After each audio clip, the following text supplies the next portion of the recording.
পাল্টা জবাবের কোনো প্রস্তুতি নিচ্ছে আইএসএফ? এই যে পরিস্থিতি তৃণমূলের উপর থেকে বারংবার যে চাপে রাখা হচ্ছে বিরোধীদেরকে, এর কোনো পাল্টা না, কোনো চাপে রাখার বিষয় নেই তো, কোনো চাপ নেই, কোনো চাপে রাখার বিষয় নেই। ওরা নিজেরাই চাপে আছে নিজেদের গোষ্ঠীদ্বন্দ্বের ভিতরে, ওটাই আগে নিজেরা ঠিক করুক, তারপরে আমাদের কথা ভাববে ওরা। সবাই মিলে আমরা যাতে লড়ে আমাদের হাড়োয়া বিধানসভা উপনির্বাচনে আসনটা আমরা জিততে পারি, তার যত রকম 100% যেটা চেষ্টা সব কিছুই করবো।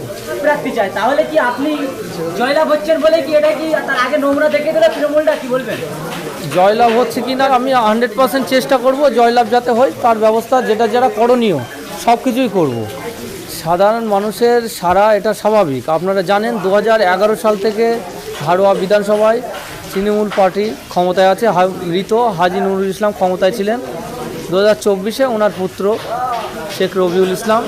আপনারা জানেন এই 11 সাল থেকে 24 সাল অবধি হাড়োয়ার কী উন্নতি হয়েছে বা কী উন্নতি হয়নি। হাড়োয়া বিধানসভাতে একটা কলেজ নেই, হাড়োয়া ব্লকে একটা হসপিটাল আছে, হসপিটাল খুব দুরবস্থা। হসপিটালটা এখনও সেরকমভাবে আছে, ঠিকঠাক করেনি কোনো কিছু, কোনো উন্নতি হয়নি। হাড়োয়া ব্লকে মাত্র 2টো স্কুল, গোপালপুরে আর হাড়োয়াতে। গোপালপুরে গার্লস বয়েজ আছে, হাড়োয়াতে গার্লস বয়েজ আছে, এছাড়া আর স্কুল নেই। স্কুলেরও প্রয়োজন, শিক্ষার খুব অভাব হাড়োয়াতে, এডুকেশনটা যাতে উন্নতি করা যায়। হাড়োয়া ব্রিজটা 2004 সালে হয়েছে, তারপর থেকে যে লাইট লাগানো ছিল লাইটগুলো ভেঙে যাওয়ার পরে তারপরে আর লাইট লাগানোর লোক হয়নি। তারা ক্ষমতা আছে, তারা নাকি ভীষণ উন্নতি করেছে। কী উন্নয়ন হাড়োয়ার করেছে আমার জানা নেই। আমি যথাযথ আমার সাধ্য মতো আমি চেষ্টা করব জেতার পরে। সাধারণ মানুষদের একটাই বার্তা দেব যে আমার পাশে আপনারা থাকবেন, আমি জেতার পরে আপনাদের পাশে থাকবো, 24 ঘন্টা থাকবো। আইএসএফের পক্ষ থেকে বিরোধী দলের নেতাদেরকে ধমকে রাখা হয় শাসক দলের পক্ষ থেকে। ধমকানি কি ভয় লাগছে না? এই যে হাড়োয়া মতন জায়গাতে ধমকানি কোনো ব্যাপার নেই, কুখ্যাত মুস্তানদের নাম আছে, একাধিক মুস্তানদের নাম। ধমকানি কোনো ব্যাপার নেই। আমরা প্রশাসনের সঙ্গে কথা বলেছি, এরপরেও কথা বলবো, এসপির সঙ্গে কথা বলবো, ডিএম অফিসে কথা বলবো, বারাসাত এসপিতে কথা বলবো, বসিরহাট এসপিতে, হাড়োয়া বিধানসভার আন্ডারে যেসব থানাগুলো আছে, আইসি আছে, ওসি আছে, তাদের সঙ্গে কথা বলবো। পুলিশের উপরে কীভাবে আপনার আস্থা রাখছেন? পুরো রাজ্য জুড়ে পুলিশের উপরে অভিযোগ উঠছে, এক একটা থানা তৃণমূলের পার্টি অফিস, সেই পুলিশের উপরে আস্থা রাখছে আইএসএফের। হ্যাঁ, অবশ্যই আমাদের আইনের উপরে আস্থা রাখা উচিত। আমি একজন আইনজীবী হিসাবে আইনের উপরে আমাদের ফার্স্টলি আমার আস্থা রাখা উচিত। তারপরে আমরা যদি পুলিশ সেরকম কিছু না করে, আমরা তার বিরুদ্ধে যেখানে যাওয়ার, তারা যাতে কাজ করে সেগুলো করার জন্য যেখানে যা করার সেগুলো করব। তৃণমূল বলছে হাড়োয়া তৃণমূলের ছিল, তৃণমূলের থাকবে, কতটা লড়াই দিতে পারবেন আপনি?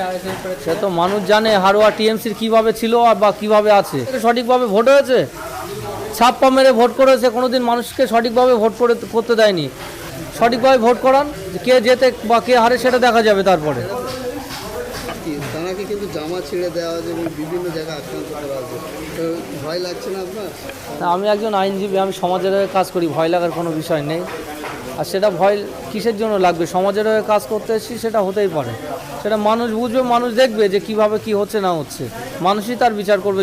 পাল্টা জবাবের কোনো প্রস্তুতি নিচ্ছে আইএসএফ? এই যে পরিস্থিতি তৃণমূলের উপর থেকে বারংবার যে চাপে রাখা হচ্ছে বিরোধীদেরকে, এর কোনো পাল্টা? না, কোনো চাপে রাখার বিষয় নেই তো, কোনো চাপ নেই, কোনো চাপে রাখার বিষয় নেই। ওরা নিজেরাই চাপে আছে নিজেদের গোষ্ঠীদ্বন্দ্বের ভিতরে, ওটাই আগে নিজেরা ঠিক করুক, তারপরে আমাদের কথা ভাববে ওরা। এই জন্য কি আইএসএফের কিছু কি মৌকা হবে বলে দাবি করছে?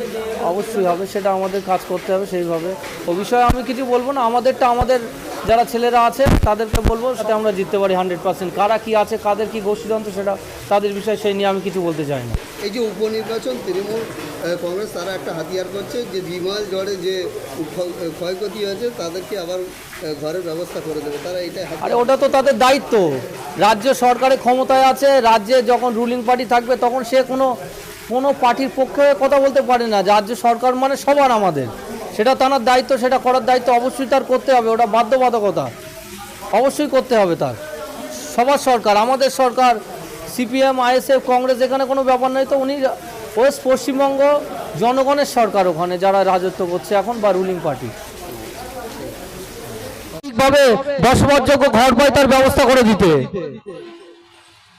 এই হাড়োয়া বিধানসভায় 179টা বুথ আছে, প্রায় 2.5 লক্ষের উপরে লোক বাস করে। তা 2.5 লক্ষের উপরে লোকে আপনারা জানেন 2013 সাল থেকে ভোট হচ্ছে, কোন বুথে কতটা ভোট হয় বা কতটা ভোট হয় না, সঠিকভাবে মানুষ ভোট দিতে পারে না। তাই আপনাদের বলবো যে আপনারা 13 তারিখে সবাই ভোট দিতে যাবেন। আমাদের বামফ্রন্ট সমর্থিত আইএসএফ এর কর্মীরা এবং বামফ্রন্টের কর্মীরা তাও আপনাদের হেল্প করবে যাতে সঠিকভাবে আপনারা ভোট পরিক্রমা করতে পারেন এবং ভোট দিতে পারেন। এটা আমরা আপনাদের কাছে আশ্বাস দিচ্ছি। এই উপনির্বাচনে যিনি প্রার্থী আছে রবিউল ইসলাম, আপনারা জানেন উনি এই উত্তর 24 পরগনা রেশনের ডিস্ট্রিবিউটর ছিলেন। এত বড় একটা পদ, এত বড় একটা বিজনেস, এই এমএলএর জন্য ওটা ছেড়ে দিতে হচ্ছে, ওটা বাদ দিয়ে ওনার ওয়াইফের নামে ট্রান্সফার করে এই এমএলএ পদটা নিতে হচ্ছে। তাহলে এটা কত লোভনীয় ওনার কাছে, ওটা ছাড়ে এটা বেশি লাভবান বিজনেস ওনার কাছে। তাই হাড়োয়া বিধানসভার মানুষদের বলবো যে আপনাদের চোখ খোলা রেখে আপনারা আপনাদের যেটা ডেভেলপমেন্ট হবে, আপনাদের ডেভেলপমেন্টের কথা মাথায় রেখে যাকে ভোট দিয়ে আপনাদের কথা বিধানসভায় গিয়ে বলবে, হাড়োয়ার মানুষের কথা, হাড়োয়া ভাই বোনদের কথা এবং হাড়োয়ার ছেলে মেয়েদের কথা, সেগুলো মাথায় রেখে আপনারা 13 তারিখে ভোটটা দেবেন। এই 2.5 লক্ষের উপরে লোক হাড়োয়া বিধানসভাতে বাস করে। একটা কলেজ আছে, একটা ডিগ্রি কলেজ নেই। হাড়োয়া বিধানসভা দেগঙ্গা ব্লক, হাড়োয়া ব্লক, এরা হাড়োয়ার ছেলে মেয়েরা বারাসাত, বসিরহাট এখানে গিয়ে এইসব কলেজে গিয়ে পড়াশোনা করতে হয়। যা স্কুল ছিল, স্কুল পরবর্তীতে কোনো ডেভেলপমেন্ট তো দূরের কথা, স্কুলে আরো শিক্ষক যদি কোনো স্কুলে 40টা ছিল সেটা আরো কমে দাঁড়িয়েছে, 30টাতে দাঁড়িয়েছে। পরবর্তীতে এই সরকার আসার পরে পরবর্তীতে কোনো রকম স্কুল তৈরি হয়নি, মাদ্রাসা তৈরি হয়নি। এবং আপনারা জানেন সিপিএম সরকার আমলে যে পাট্টা জমিগুলো ছিল, সেই পাট্টা প্রায় 8,000 মানুষের কাছে পাট্টা জমি ভাগ করে দেওয়া হয়েছিল হাড়োয়া বিধানসভা টোটাল। সেই সব জমির টাকা টিএমসি সরকার লুটপুট করে লুটে খাচ্ছে তারা, এবং লোকাল কিছু নেতৃত্ব আছে তারা নিচ্ছে আর প্যাকেটজাত করে বারাসাতে পাঠাচ্ছে এবং কালীঘাটে পাঠাচ্ছে। তাই আপনাদের বলবো এই সচ্ছার রুখতে আমাকে হাড়োয়া বিধানসভার ভূমিপুত্র হিসাবে একটাবারের জন্য ভোট দিয়ে বিধানসভাতে পাঠান। আপনাদের ডেভেলপমেন্ট কি করে হয়, হাড়োয়াবাসী দেগঙ্গাবাসীর কিভাবে ডেভেলপমেন্ট হয়, আমাদের ভবিষ্যৎ প্রজন্মের কিভাবে ডেভেলপমেন্ট হয়, তার কথা মাথায় রেখে এই 1.5 বছরের জন্য আমাকে ভোটটা দিন, ভোট দিয়ে বিধানসভাতে পাঠান। আমি আপনাদের কথা বিধানসভাতে তুলে ধরবো এবং আমাদের ছোট ভাইজান নওশাদ সিদ্দিকীর হাত শক্ত করার জন্য আমাকে বিধানসভাতে পাঠান।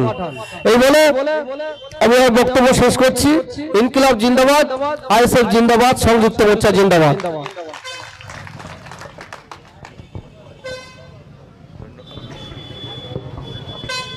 ধন্যবাদ অ্যাডভোকেট এবং আমাদের প্রার্থী পিয়ারুল ইসলাম ভাইকে। এরপরে আপনারা জানেন আমরা যার জন্য অধীর আগ্রহে এখানে দাঁড়িয়ে আছি, কেউ বসে আছি, আমাদের প্রাণপ্রিয় ভাইজান তিনি বক্তব্য রাখবেন। আমরা ভাইজান স্টেজে আসছেন, আমরা সকলে একবার